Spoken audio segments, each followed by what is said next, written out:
Hey, Reverend Paula Zabkar here from Spiritual Soul Center. I was scanning in my journal for something to talk about, as I sometimes do in my meditation in the morning, and I had written down this quote.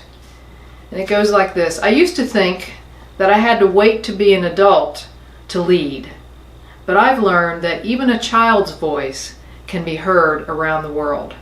It's a quote by Malala Yousafzai. You know, we all know her as Malala, saying this: I used to think that I had to wait to be an adult to lead, but I've learned that even a child's voice can be heard around the world. And it got me to thinking about how many artificial obstacles we put in front of ourselves all the time.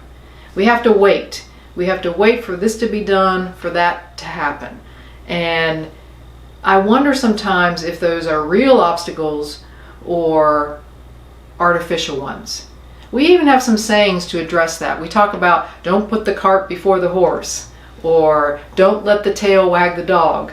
And there are some things certainly that make sense to happen before something else happens. But this waiting game all the time, for waiting for things to be okay, waiting for things to line up, waiting to have enough of this, waiting to have this degree, waiting to have this amount of experience, this waiting game, I don't really think it's true. I don't think it's true in a lot of situations. In our book group that we're studying, The Great Work of Your Life by Stephen Cope, we were talking about one of the pillars of Dharma, one of the pillars of pursuing and walking the talk of your own vocation in life.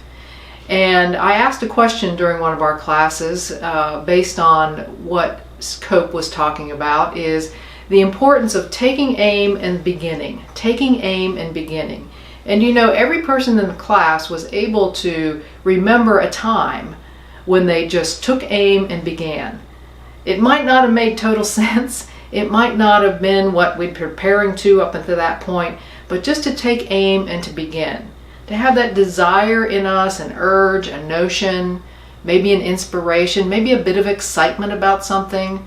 Not haphazardly and nonchalantly, not with indifference, but with intention, and saying, yeah, you know, I'm just gonna take aim at this and begin.